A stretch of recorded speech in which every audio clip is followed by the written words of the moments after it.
Yes, welcome once again to another fantastic video. This is Sahu and you are watching Sahu's tutorial. As you know that I am conducting 1000 MCQ series for the upcoming UGC NET exam. In the previous 14 videos, I have discussed 700 MCQ questions along with explanation. This is the part 15, and in this YouTube video, I will be covering another 50 important MCQ questions for the upcoming UGC NET exam.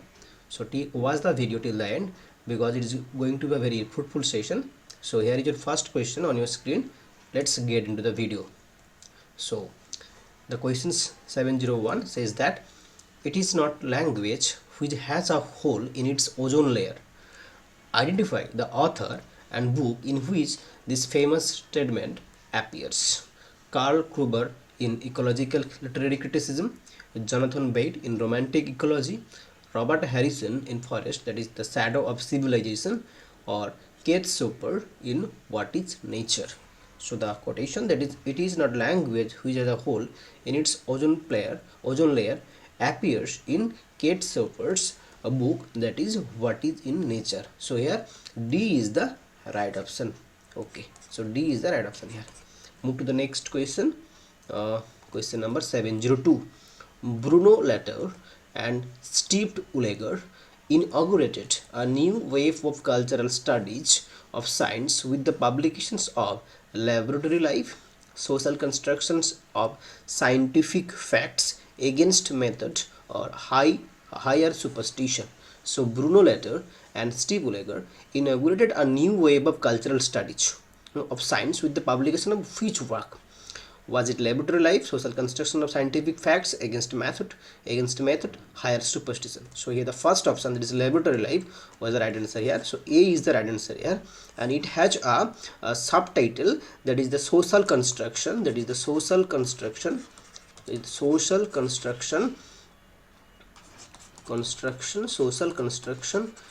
of scientific facts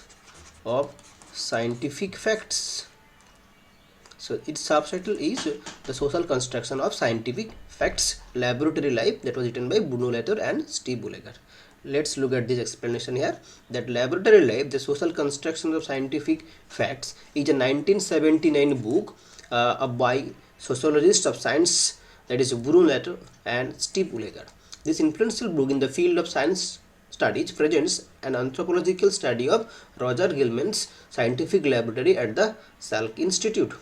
Okay, this book is considered to be one of the most influential works in the laboratory studies tradition with the science and technology studies. It is inspired by but not entirely dependent on the entomethodological approach. In turn, it served as an inspiration for actor network theory, that is ANT. Many of ANT's core concepts like transcription, inscription, translation, and the employment of networks are present in laboratory life. Okay. Now move to the next question. According to Pierre-Bourdieu, what is cultural capital? Pierre-Bourdieu, so what is cultural capital? A cultural knowledge and competence which empowers an individual, the great artifacts of particular culture, cultural traditions of a society, or the economy of a culture.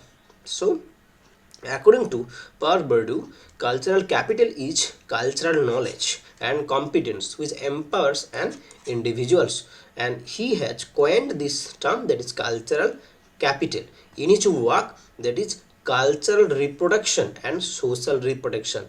So the term that is the cultural capital was coined by Pierre-Bourdieu in his work, that is Cultural Reproduction and Social Reproduction, that is published in the year 1977 along with Jean-Claude Passerson. So according to Pierre-Bourdieu, cultural capital is cultural knowledge and competence which empowers an individual, who was a French sociologist and philosopher. Bourdieu further explained this term, that is cultural capital, in his essay, that is the forms of capital.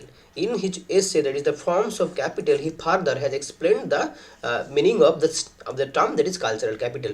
But the work that was in which he has coined the term, that is cultural capital, was Cultural Reproduction and Social Reproduction, that is published in the year 1977 along with Jean-Claude Passerson. Next question.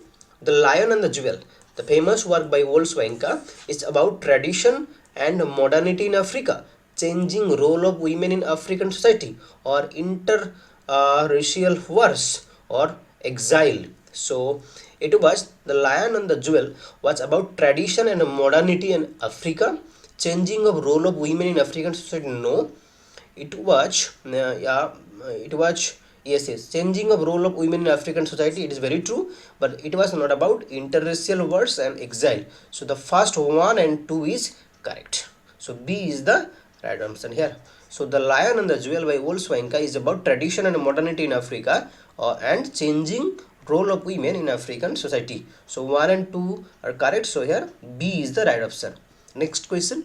Why did Arnold, that's Matthew Arnold, exclude his work, that is Empedocles on Etna? Empedocles on Etna, that is from his 1853 volume of poetry. What was the reason of the exclusion of Empedocles on Etna by Arnold from his 1853 volume? So was it it was modern in a negative way, or he thought that the poem would not cure the society and the individual? Both A and B. So here the A is also right, B is also right here. It was modern in negative way, and he thought that the poem would not cure the society and the individual. That's why Arnold excluded Empedocles on Etna from his 1853 volume of poetry. So here C is the right answer. Next question. Who is the author of Ecological Criticism? Ecological Criticism was written by whom?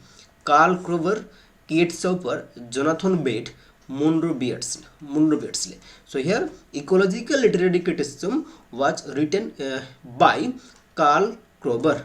Karl Kroeber has written Ecological Literary Criticism. So here E is the right answer. Let's look at the explanation. Kroeber argues that literary criticism needs to re-establish connection to a wide range of social activities, especially the thinking of contemporary scientists. The new kind of criticism, that is ecological literary criticism, sets out to correct the abstraction of current theorizing about literature and to make humanistic studies more socially responsible. Ecological literary criticism asks that we examine poetry from a perspective that assumes that the imaginative acts of cultural beings offer valuable insights into how and why culture and natural phenomena have interrelated in the past and how they could more advantageously interrelate in future. So this was about Kroeber's ecological literary criticism. Next question, who is generally described as the most malevolent character in the Scarlet Letter? And its subtitle is a romance. It is written by Nathan Horton. So here, who is most malevolent? Here the Roger Chillingworth, Arthur Dimmesdale, Governor Bellingham, Mistress Higgins. So here the husband that is Roger Chillingworth was the most malevolent character in the Scarlet Letter, that was written by Nathan Hawthorne. The husband is here Roger Chillingworth of Hester Prynne. Hester Prynne's husband is Roger Chillingworth, who is described as malevolent character in the work, that is the Scarlet Letter. Okay, now move to the next question. 708. A Riddle of the Sphinx refers to a seminal work on film studies written by Jim Kitses. No. The title of A Riddle of the Sphinx, the title of a film written and directed by Laura Mulvey and Peter Olen. Yes, The Riddle of the Sphinx refers to the title of a film written and directed by Laura Mulvey. You know that Laura Mulvey is she has coined the term, that is male gaze. Male gaze was coined by her. Male gaze was coined by her. Male gaze. So it was Laura Mulvey who has coined the term male gaze. So Riddle of the Sphinx refers to the title of a film written and directed by Laura Mulvey and Peter Olen. Move to the next question. Who among the following was a supporter of the vernacular language? Who had supported the vernacular language as a medium of instruction? So you have to answer it. Lord Curzon, William Bentinck, James Mill, Metcalfe. So here it was Lord Curzon. Lord Curzon had supported the use of vernacular language as a medium of instruction. So A is the right answer. Watch the video till the end because it is going to be a very fruitful sessions, and do not forget to subscribe my channel SAHOO'S Tutorial and tap the bell icon to get more notification that I will upload in future. Okay, move to question number 710. 10. Here are some terms. That is negritude, neo-colonialism, that is globalactics, world systems theory. Negritude, and you have Gugi wa Thwango, Emmanuel Wallström, Birago Diop, and Kwama Nkrumah. So here negritude is related with Birago Diop. Here one is C. Then neo-colonialism is, you have, that is Kwama Nkrumah, that is neo-colonialism. And you have a globalactics, you know, it has a book name, globalactics. So it is actually written by Gugi wa Thwango. So here 3 is 3A. And you have world system theory, that is by Emmanuel Wallström. Okay, now let's look at this explanation. That is Birago Diop, the Senegalese poet, was a part of the negritude movement led by the writers and politicians during 1930s to cultivate black. It was to cultivate black consciousness. So Birago Diop is related to negritude movement. It is to cultivate the black consciousness in the mind of that black people. Now Kwama Nkrumah, the Ghanaian politician, wrote a book titled Neo-Colonialism, the last stage of imperialism. So here neo-colonialism is related to Kwama Nkrumah. Now Ngugi wa Thiong'o, the Kenyan writer, wrote a book called Globalactics, Theory and the Politics of Knowing. So Ngugi wa Thiong'o is related to globalactics. Now you have, that is American sociologist Emmanuel Wallström, who has developed world system theory. Okay. Move to the next question. The linguistic turn. It is actually for the first time popularized by Richard Rorty. It was Richard Rorty, R-I-C-H-A-R-T, Richard Rorty, R-O-T-T-Y. So the linguistic turn or the semiotic turn refers to the advent of modern linguistics, emphasis on representations of reality rather than reality, or study of language used in society, or etymological study of each word in a text. So the linguistic turn that is popularized by Richard Rorty is actually emphasis on representations of reality rather than reality. So here B is the right answer of it.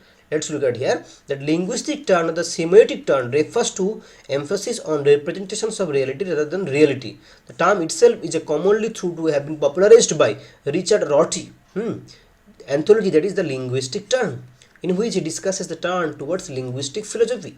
So here Richard Rorty, sorry, R-O-R-T-Y. Okay, next question.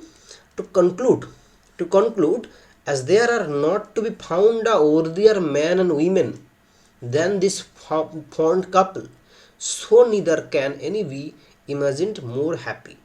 They preserve the purest and the tenderest affection of each other, an affection daily increased and confirmed by mutual endearment and mutual esteem. So which of the following concludes these lines? So these are the concluding lines of which novel? You'll have to say. Was it by Tom Jones, Pamela, The Jolly Beggars, or none of these? So these lines, actually these concluding lines, are from the novel Tom Jones. Next question. The incident of wife auction takes place in which work by Thomas Hardy? Tales of the Dear Willis, and its subtitle is A Pure Women. Tales of the Dear Willis, its subtitle is A Pure Women. A Pair of Blue Eyes, Desperate Remedies, The Mayor of Casterbridge. So it was the Mayor of Casterbridge. It was the incident that wife auction took place. Who was it that defined romanticism as an addition of strangeness to beauty? It was an addition of strangeness to beauty. Wordsworth? No. Walter Pater? Graham Hawke? None of these. So it was Walter Pater. Walter Pater defined romanticism as an addition of strangeness to beauty. B is the right answer here. Why are we indebted to James Boswell? You know that James Boswell was the biographer of Dr. Samuel Johnson. So he wrote excellent English. He gives account of the social history of that age. He gives us correct details of Johnson's life. He gives us a minute record that gives us the perfect picture of great men of his times. No, it is actually he has given us the correct details of Johnson's life, because he was the biographer of Samuel Johnson. So here C is the right option. Move to the next question. The novels of the three sisters. The novels of the three sisters are mainly preoccupied with the representations of the Victorian social life, the politics of the period, the feminine life, and the soul. So you know that the novels of three sisters are mainly preoccupied with the feminine life and soul. So here C is the right option. Next question. The Romantic movement, which dominated English literature more completely than classical, has been called liberalism in literature. The Romantic movement, which dominated English literature more completely than classicism, has been called liberalism in literature. Who said this? It was said by whom? So Victor Hugo, David Hume, Edward Bach, Johnson. So it was Victor Hugo who defined Romanticism as liberalism in literature. So in his work, that is in his preface to Hernani, Victor Hugo wrote that Romanticism was nothing more than liberalism in literature. Romanticism can be considered as a rebellion against the conservative thought and literature of the 18th century, that is age of reason. 18th century, that is age of reason. Okay, so in his preface of Hernani, Victor Hugo wrote that Romanticism was nothing more than liberalism in literature. Next question. In which year did Oliver Goldsmith die? So it was 1774. In the year 1774, Oliver Goldsmith died. Who placed the following epitaph at Oliver Goldsmith's grave? Let not his frailties be remembered, he was a very great man. Let not his frailties be remembered, he was a very great man. Samuel Johnson, Thomas Gray, Joshua Reynolds, James Boswell. So it was Samuel Johnson. So A is the right answer. Who said that? Who who placed this epitaph on Oliver Goldsmith's grave? That is, let not his frailties be remembered. Do not remember his false things. Frailties, okay, because he was a very great man. Remember by his good works. Remember by his contribution towards the literature. Identify the theoretical formulation that does not belong to the group. Okay, identify the theoretical formulation that does not belong to the group. Carnivalax, polyphony, heteroglossia, panopticon. So here carnivalax, polyphony, carnivalax, polyphony, and heteroglossia. These three are terms that coined by Mikhail Bakhtin, whereas panopticon is actually a concept of Jeremy Bentham.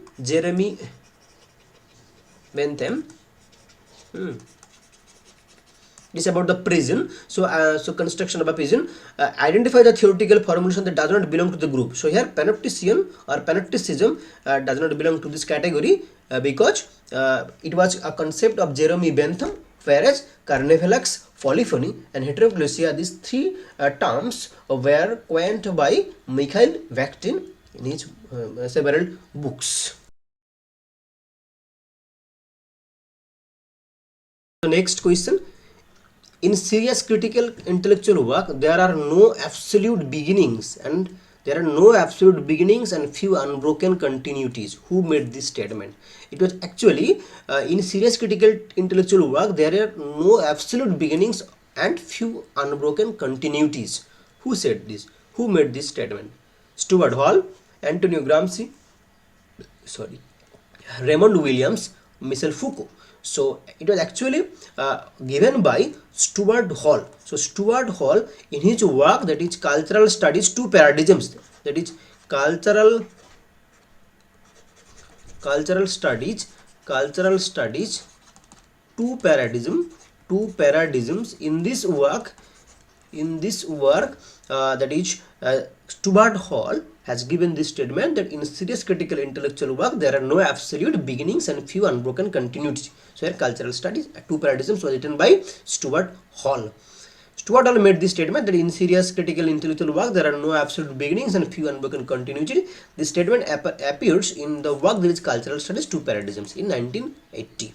What is Oliver Goldsmith, the book, The Traveller, is about? Was it a travelogue, a poem, a play, a novel? So it was a poem. Oliver Goldsmith's book, The Traveller, is about a poem, and its subtitle is A Prospect of Society. The Traveller, that is a prospect a prospect of society is the is the subtitle of the work The Traveller, written by Oliver Goldsmith, who was died in the year 1774, and it is a poem actually. So The Traveller, or a prospective society, that was published in the year 1764, is a philosophical poem by Oliver Goldsmith, and in heroic verse of an Augustan style, it discusses the causes of happiness and unhappiness in nations. Okay. It was the work which first made Goldsmith's name and is still considered a classic of mid-18th century poetry. And so he became very famous after the publications of this work, that is The Traveller, or a prospective society, a poem published in 1764. Now next question. Call me Mary Baton, Mary Seton, Mary Carmichael, or by any name you please. Who introduces herself in this way in which book? Mary Burton in the novel of Elizabeth Gaskell? No. Mary Shelley in autobiographical essay? No. The imaginary narrator in a room of one's own, or a character in Vanity Fair? So it was the imaginary narrator in a room of one's own, that was written by Virginia Woolf. In the work, that is Virginia Woolf's work, that is A Room of One's Own, the character introduces herself as that. Call me Mary Baton, Mary Seton, Mary Carmichael, or by any name you please. So it was the imaginary narrator in the book, that is A Room of One's Own, that was written by Virginia Woolf. Okay. Next question. Sidney's Apology for Poetry, published in the year 1595, is among other things a reaction to Plato's critique of poetry, Stephen Gossen's comments on drama and poetry. It was a Plato's critique of poetry. It is very true. Stephen Gossen's comments on drama and poetry, it is a kind of a reply, or contemporary disparagement of poetry. It is very true.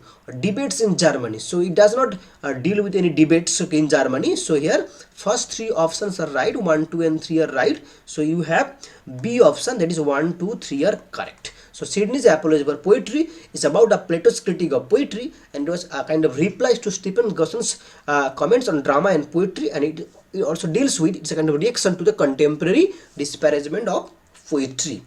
Next question. F.R. Lewis dismisses Bradley, that is A.C. Bradley's interpretation of Othello, by arguing that. So when A.C. Bradley interpreted the character Othello from that magnum opus work by Shakespeare, that is Othello, critics like F.R. Lewis and T.S. Eliot have opposed. F.R. Lewis and T.S. Eliot has opposed. They have given another interpretation. They have dismisses Bradley's interpretations here. So arguing that Othello should not be sentimentalist as a noble savage. Othello is not the center of the play. Othello is faulty in his understanding. So here, that is first 1, 2 and 3. Or Desdemona is responsible for Othello's tragedy? No. So here F.R. Lewis dismisses A.C. Bradley's interpretation of Othello by arguing the first 3 arguments, by giving this argument that Othello should not be sentimentalist as a noble savage. Othello is not the center of the play, and Othello is faulty in his understanding. So the first 1, 2, 3 are correct here. So you have B option is the right option here. Now let's look at this explanation. The two influential critics rejected Bradley's positive analysis of Othello. One is Lewis in his work, that is Diabolic Intellect and the Noble Hero. So F.R. Lewis in his work, that is Diabolic Intellect and the Noble Hero, in 1952 also rejected Bradley's reading of Othello's character. He argued that the tragic protagonist was responsible for his own downfall. Iago's role is subordinate and merely ancillary. Whereas Othello's T.S. Eliot says that the Moor is guilty of trying to cheer himself up and attempting to evade reality. For Eliot, this speech is a terrible exposure of human weakness.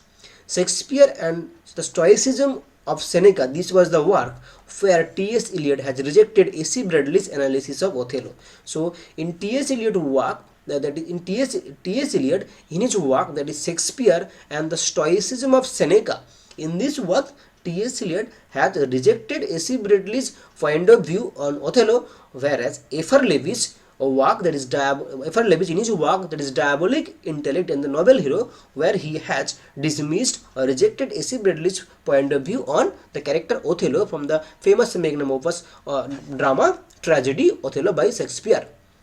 Who wrote Mrs. Battle's opinion on whist? Mrs. Battle's opinion on whist was written by Lamb, Bacon, Hazlitt, Dryden. So it was written by Charles Lamb. Charles Lamb had written Mrs. Battle's opinion on whist. Next question. This statement is made for which writer? He has given us the best picture of Landor, Hood, Clark, and many more interesting writings of his age. So here he has given us the best picture of Landor, Hood, Clark, and many more interesting writers of his age. Was it Lamb, Eliot, Hazlitt, Bacon? So here it was about Lamb.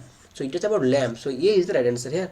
Next question. Who is the author of the Campbell Colonel Jack? Campbell Colonel Jack. Daniel Defoe, Henry Fielding, Lawrence Stern, Jane Austen, no, Lawrence Stern, no, Henry Fielding, no. So it was Daniel Defoe. Daniel Defoe had written Campbell Colonel Jack. Moving to the next question. Who wrote the following lines? Had we never loved so kindly, had we never loved so blindly, never met, nor never parted, we had never been broken hearted. So these lines were actually by Robert Burns, W.B. Yeats, Shelley, Tennyson. So it was actually written by here Robert Burns. These lines are by Robert Burns. Had we never loved so kindly, had we never loved so blindly, never met, or never parted, we had never been broken hearted. Please, if you are liking the video, please do subscribe my channel. If you have not subscribed yet, please do subscribe my channel SAHOO'S Tutorial, because in this YouTube channel I upload very interesting videos on English literature for the upcoming UGC exams, and I will also upload on paper 1 videos on paper 1. So please do not forget to subscribe my channel SAHOO'S Tutorial. Stay tuned with my channel for this kind of video. And next question here 7:30, and if you want to make any video, please do comment in the comment box. I will make that video for all of you. So when was Henry Fielding's famous work, that is Joseph Andrews, was published? Henry Fielding's work, that is Joseph Andrews, published in the year 1742, 1740, no, 1741, 1743. It was 1742. So in the year 1742, Joseph Andrews was published. That was written by Henry Fielding. Next question. The title of Hemingway's novel, that is For Whom the Bell Tolls, is taken from a sermon by John Donne, Bishop Andrews, John Newman, G.M. Hopkins. So the title was taken from John Donne's sermon. John Donne is the right option here.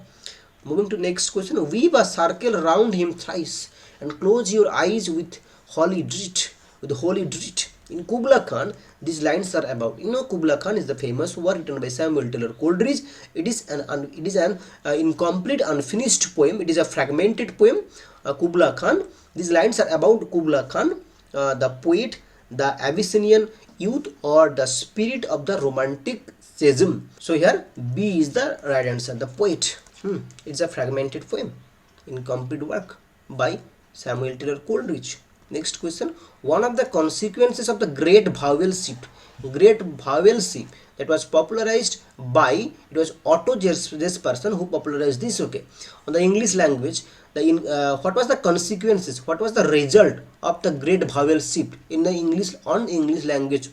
The increase in the number of the long vowels, the shortening of the vowels, or the increase of the feminine ending of the words, or the changes in pronunciation.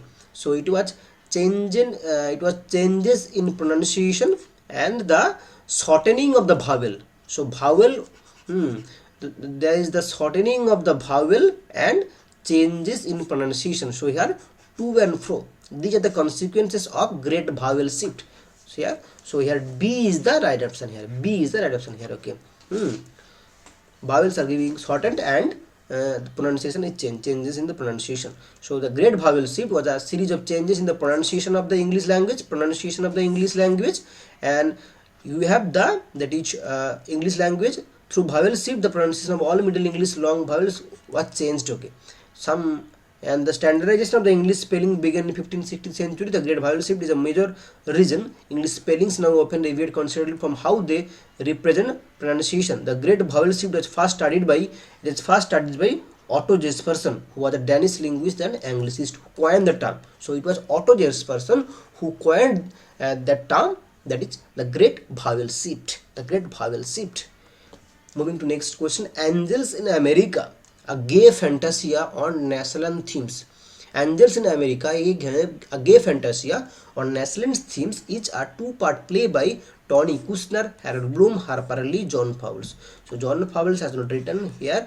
Tony Kushner is the American dramatist. He has written this work, that is Angels in America, a gay fantasia on national themes. Okay, is the two-part play. Angels in America, a gay fantasy on national themes, is a two-part play by American playwright Tony Kushner.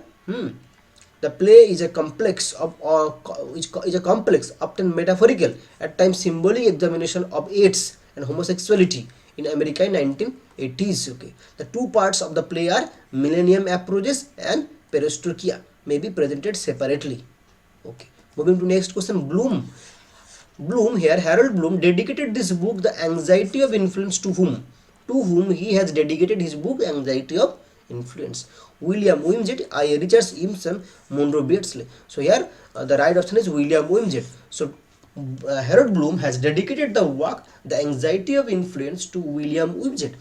William Wimsett, Monroe Beardsley, William Emerson, and I. Richards. These are all new critics. These are all new critics. William Wimsett, Monroe Beardsley, and I. Richards, William Emerson. These are all new critics. Moving to next question. The great vowel shift was first studied by a Danish linguist and Anglicist. Who coined the term? Otto Jespersen, Caleb Gettegno, Bruno Latour, and Steve Ulliger.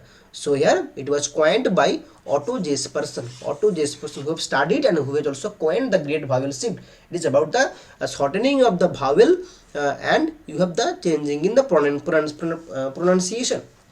Next question. School of Resentment. School of Resentment, that came in the preface of that work, that is The Western Canon by Harold Bloom. School of Resentment is a pejorative term coined by Caleb Gettigno, Bruno Latour, Steve Ullinger, or Harold Bloom. So School of Resentment, this term was coined by Harold Bloom in his work, that is in the preface of that work, that Western Canon by Harold Bloom.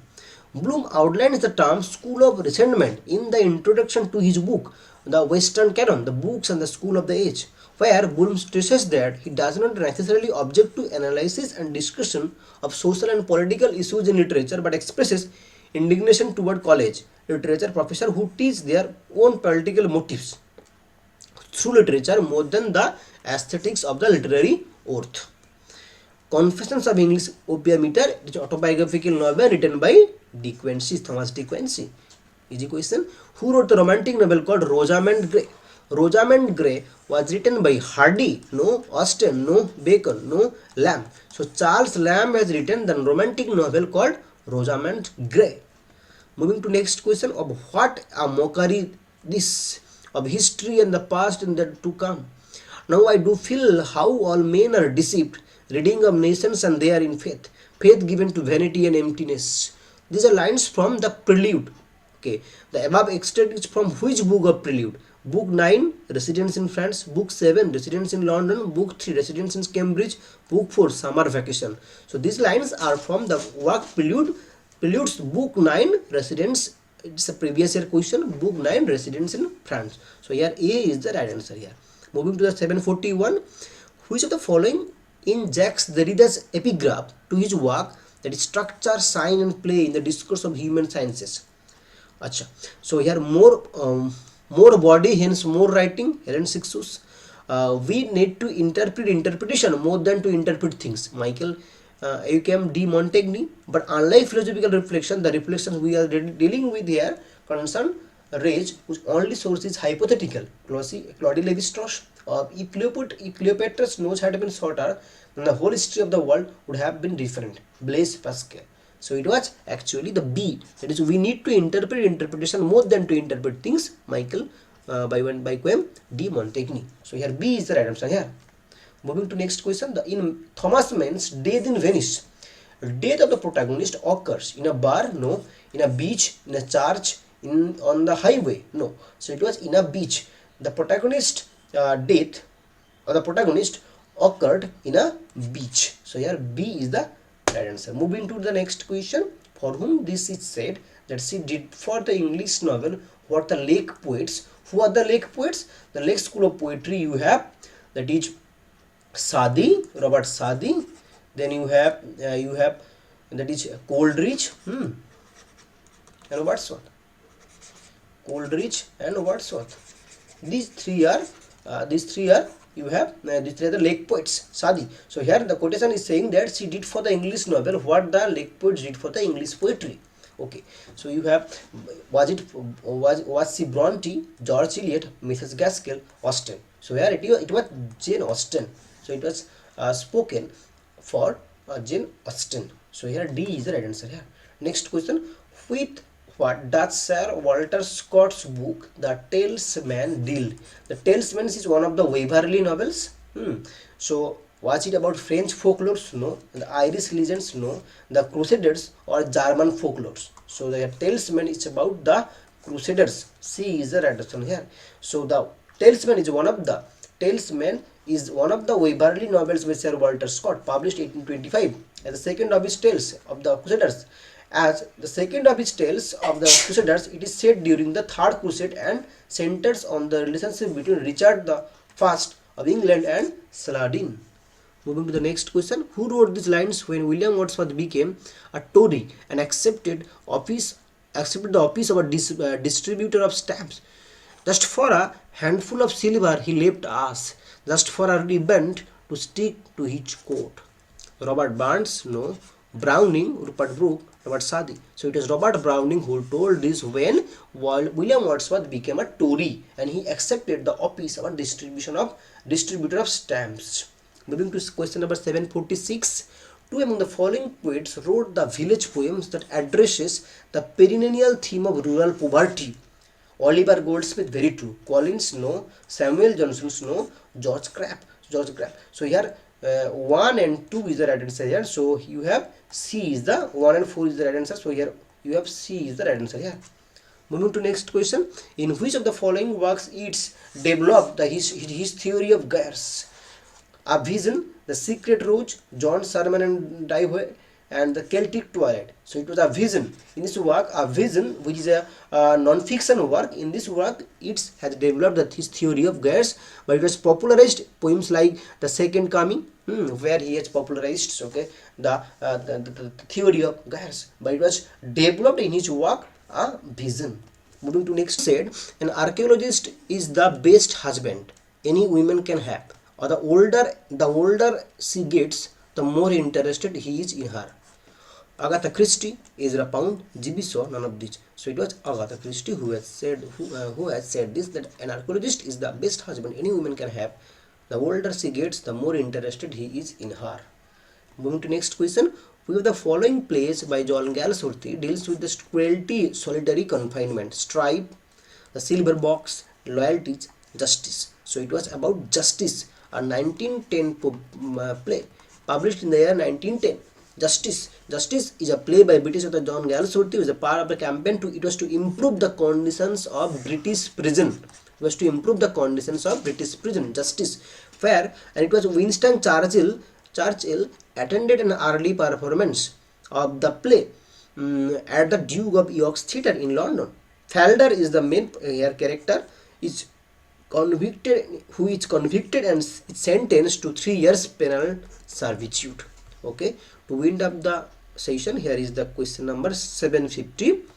The Bloomsbury Group, a literary group, was founded by Ezra Pound, W.B. Yeats, Virginia Woolf, and none of these. So the Bloomsbury Group, a literary club, was founded by Virginia Woolf and Leonardo the Wolf. So here C is the right answer. Thank you once again for watching this video.